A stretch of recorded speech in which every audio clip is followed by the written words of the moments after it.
Hello guys, I am EG.DeMusliM, Terran player for Team Evil Geniuses, and this is a replay review brought to you by Razer Academy. This one in particular is a pretty fun one of mine. I played MKP on the ladder, he's rank 1, playing under the alias KT Flash, which is quite shocking and surprising when that loaded up in my loading screen, but still a phenomenal player.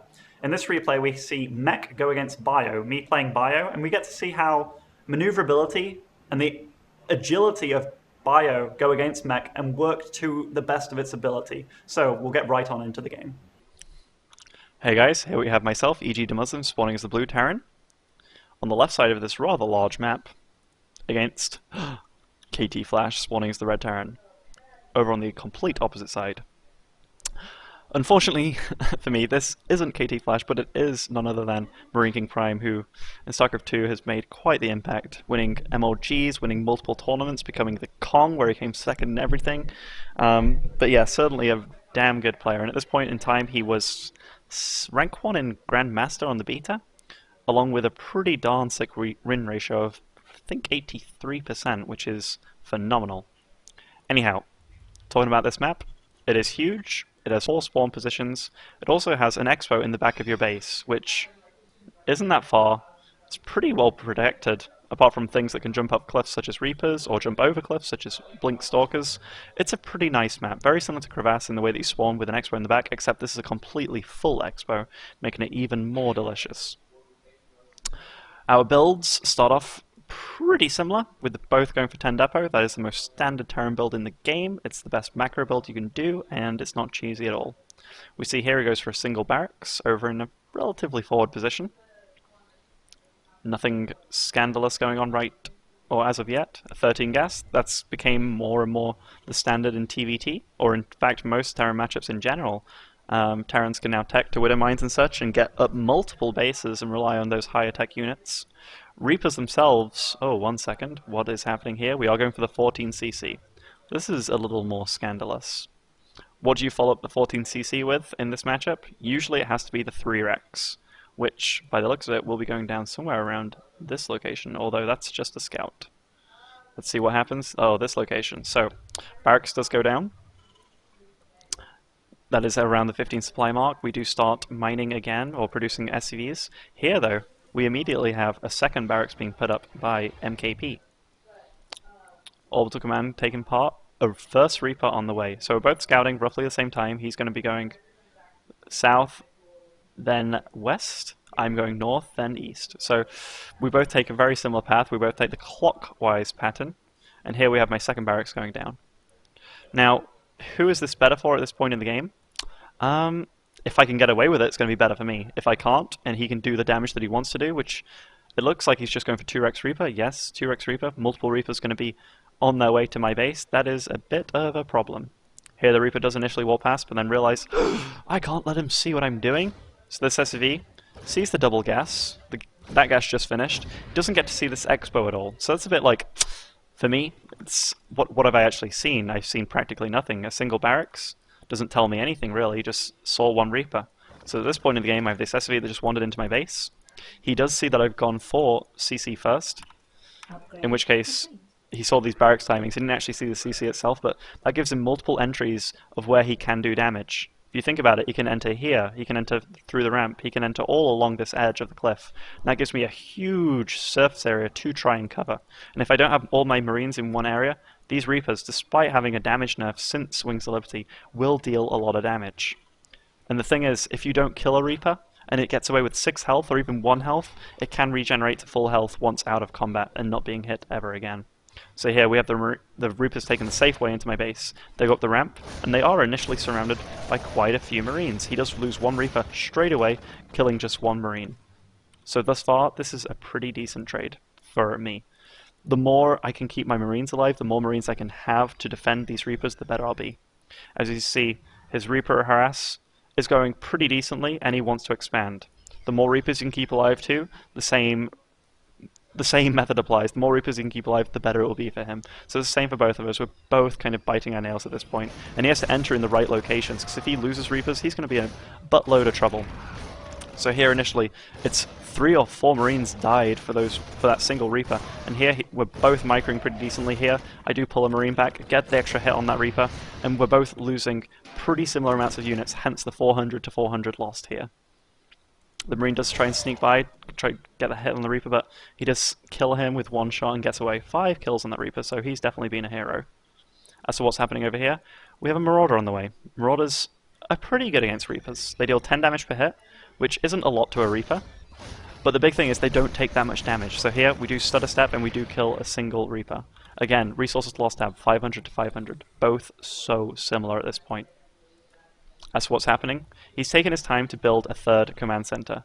He knows he's got map control for now, and even adding on more Reapers at this point in the game, production tab, still more Reapers. He knows I'm not going to be able to go out and attack him because I can't really leave my base right now. So what do you do with an advantage? Or rather, not an advantage, but a disadvantage.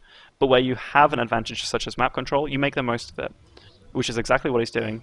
He's still piling on pressure. I've got more SCVs than him, but he does come into my base and start dealing damage here and kills quite a number of SCVs. How many were lost there?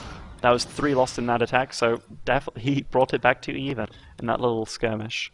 Here my tech path is pretty good. It's going bio against him, who's going mech by the looks of it, just producing a few Marines for that single bunker at the front.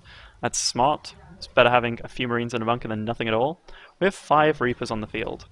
I don't really have a large army, but my army with these reactors and with this tech lab will definitely build up pretty fast. Saturation-wise, both doing pretty well. He's getting up his 3rd orbital, which will mean his income will be greater than mine pretty soon. It also means his SCV production will be higher than mine. At this stage in the game, what do I see of his? Still, just the same old, same old. Still very worried about the Reapers. And I'm still actually worried about the follow-up. Because if you think about it, the last time I saw him was this gas and this gas. And now I know that it was roughly 2 barracks, but what follows up that? That heavy, heavy Reaper play? Well, it could be drops, it could be Hellbat drops, it could be anything, it could be Cloak Banshee. So I do put up 2 safety turrets in the meantime. Complete. Here we have Stim almost done. This build order is very similar to a TVP build order, a bio TVP build order rather. And we do start making medevacs. A 3rd CC on the way too. I feel relatively safe. And in TVT, if you do have excess minerals, you just want to throw down command centers. It's never a bad thing to do. Unless you see an absolutely huge army approaching you, and you don't have the minerals to get the units out, and then you don't want to throw down a 3rd. Or an extra CC rather, but in this case, it's totally fine. I'm the player in this game that I feel is going to have a more adequate army for the next stage of the game, and by the next stage I mean the next couple of minutes. I can move out once these medevacs are out on the map, and that's when I can start poking and prodding and dealing a little bit of damage, and also, most importantly I guess, scouting him. So here, looking at everybody's view once again, he does have tanks out on the field, he does have quite a few Reapers, Reaper in control of the middle too, a bunker at the front, and yeah, more tanks coming out, even Hellbats coming out at this stage in the game. Another factory does join the fray, given that he is spending pretty darn well. Harvest count-wise, he's slightly ahead of me, not too much, but he has thrown down plenty of mules, meaning his income will be a little higher than mine. In the meantime, we do have more medevacs joining the fray. We do have a scan over here, so we do see exactly what he's going for, which is mech. A bunker at the front too. We see absolutely everything with double scan. That was maybe a little bit too much by me, but anyhow, we just want to be prodding, we want to be dealing damage. Here we do go for a lift up, and he's got 2 tanks in good places, and we do start taking pretty hardcore damage from those tanks. Resources lost, we lost a little bit more than we'd have liked there in that position, but we know what he's going for. Sensor towers, he's playing defensive, he's got mech on the way. He's going to be pretty immobile. What do we do with this? We throw down a 4th CC. Now we haven't even landed this 3rd CC or put it to good use yet, apart from not even throwing down a mule, it's only just ready. There's the mule, or rather, there's the scan, so we get to see what he's doing. This 3rd CC of his is trying to land, throwing down more SCVs. Oh, and here we have upgrades on the way too from double engineering bay. Here we try and make the most of killing this building, but obviously to no avail. But again, medevacs are pretty cool, so we don't really miss out too much on that. More medevacs do join the fray. It's always handy, you don't want to just be relying on 1 or 2 medevacs to heal your whole army. We'd actually have a medevac up here, ready to land or something, but it is spotted by the sensor tower, and he just starts putting up turrets. Take a few hits by these sea shanks. One's actually under the barrack, so I couldn't actually see it. So I guess that's one reason I took a bit of extra damage from it. Other things here, we are expanding simultaneously to him. I guess we could take out those rocks too, ready for this base. But hey, that happens. So what's happening here? We have a factory producing tanks. Tanks against tanks. Given that he's going to outnumber us, these are not going to be pushing tanks, these are going to be defensive tanks. We have our second starport on the way also, meaning that we want air control. But primarily with this build, we want to be going bio, and very, very hardcore bio. This base is up. His base is soon to be up also. We're both keeping up in supply with each other very, very closely. His production's good. He's got 4 factories, producing lots of Hellbats at a time, and quite a few tanks at a time too. Here we are taking our 4th base, so in base count, we are actually a little bit ahead at this point in the game. Upgrade-wise, he's got his +2 halfway done. Our +2/+2 should have been a little bit quicker, to be honest, if we could have got away with it, which I think I could have on hindsight. Producing more barracks, getting tech labs rather than reactors.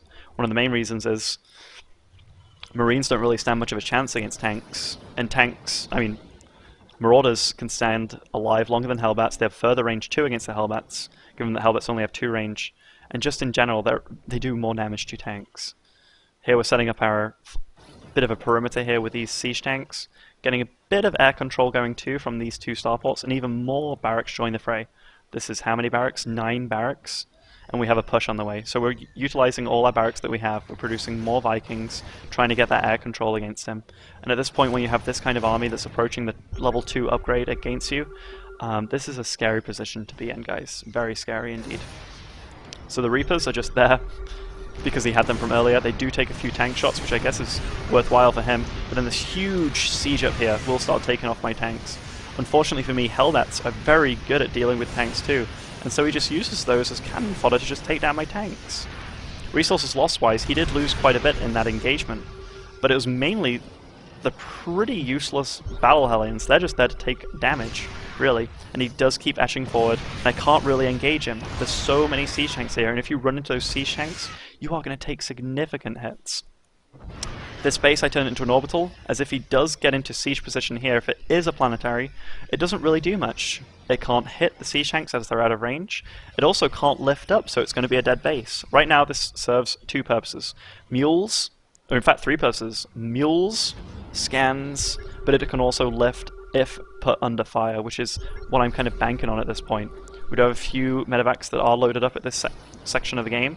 We also have air control, which is pretty good. A few Vikings up here. We do start running forward with these medevacs, unloading on these tanks. This is do or die at this stage of the game. My bio is being melted. 1 medevac still unloaded, and wow, what a massacre. This last medevac does start unloading, does start killing quite a few tanks actually. 3, 4 down? Wow, that was actually a very good trade. So resources lost tab, we are behind on him. We do start running ahead. 3 Marauders, 2/2 upgrades at this point, no armor for him, and we do clean up this push. So that is actually very good for us, despite the resources lost tab being still very, very close. I'm the one on 4 bases, I'm the one with bio. Bio is much easier to remax on, to recoup on, than Mech is. As you see here, lots and lots of barracks, 9 to be exact, mules on the way. Income-wise, both similar harvest accounts, so we're both playing TVT how TVT is supposed to be played. He is going for his 4th base now, level 3 upgrades on the way, and level 3 upgrades on the way for me too. This is where I try to take map control a little bit. I have air control relatively.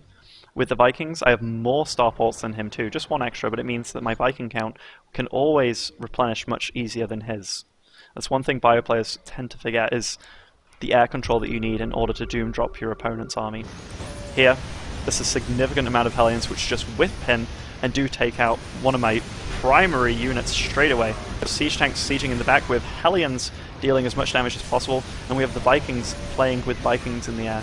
Right at this point I have lost my air control within regards to Viking count, and so I'm producing them madly at this rate, getting airship upgrades, getting more and more bio out on the field, even getting a 5th base down. As I said, if you ever have excess money, whip out an extra base. Here we take out a few Hellions, we take out a couple of Vikings actually, and we back off. We're just picking him off bit by bit, which is exactly how you want to play bio against Mech. Eventually, once you get air control and you get enough units that you feel you can take him on, that's exactly what you want to do. Here we have 9 tanks on the field, 3-0 upgrades, meaning he's going to deal a lot of damage. Keeps edging forward, trying to deal with me. We have air control at this point, and we just have a pretty large army for the both of us. He does get into position though, he sieges forward, a few tanks left on siege, and we do start flanking him from every side here, running forward, picking off these tanks, these primary units of his, and wow, we do take the fight, and then it's Hellbats against Bio, in which it is never going to end pleasantly for the Hellbats alone, as these Marauders do outrange him. The concussive shells could allow them to never really hit you if microed completely correctly, and he is on the run. We're 40 supply ahead now. That one fight, we've not even hit our level 3 upgrades just yet, but that one fight definitely went very well for us, and we are still picking off siege tanks. As for how things are going for him, he is making a PF here. He doesn't want to lose that base. Let's see macro-wise. We have 6 factories here producing lots of tanks, and soon going to be producing even more Hellions, I suppose. We're saturated well here. We've Maynard transferred over to here. We're doing pretty well. Income-wise, we're ahead on him. We have more Harvesters, which, is that many Harvesters a bit of a mistake? I'm not sure at this point, but a Doom Drop does land on this 4th base before the planetary is done, and level 3 upgrades do kick in at this moment in the game. APM-wise, we do have 331 for myself against 298 of MKP. Against the efficient APM, 260 for us both, so we're both playing very fast and very efficiently. Here with this drop, we do start homing in for his main base, with this army kind of mounting in the middle. It's like a little ant line just going across the map to him. 200 supply now against 120. This is the position that Mech does not want to be in whatsoever. Here, this army does home in on this, but again, Siege Tank's so good against Bio. But while that's going on, we do drop him over here, so while we're losing this little army over here, we're still doing damage elsewhere, and this is how you want to play Bio. And if you look at the supply, that was a large army to be losing, but supply-wise, we're the ones that are benefiting from this. Our army is constantly getting clumped up in the middle, we're constantly producing, even getting upgrades like Terran building armor that we don't necessarily need or want, but we're doing so well. 190 supply after supply is never dwindling. These Vikings do actually drop on these siege tanks and start dealing significant damage to them, and then our Bio runs in and starts doing the rest of the work for him. Again, in the back of MKP's base, at this point in time, it does look very dire for him. His army is dwindling, Bio just pushing forward, taking out these tanks, focusing the tanks with the Marauders. Very good play, and GG is called. Pretty intense game, being on the back foot the whole game, and then going up against Mech and somebody of MKP's caliber. But still, we got to see how Bio can be used to great effect against a Mech player as good as MKP. This replay was brought to you by Razer Academy. I hope you enjoyed it. See you next time.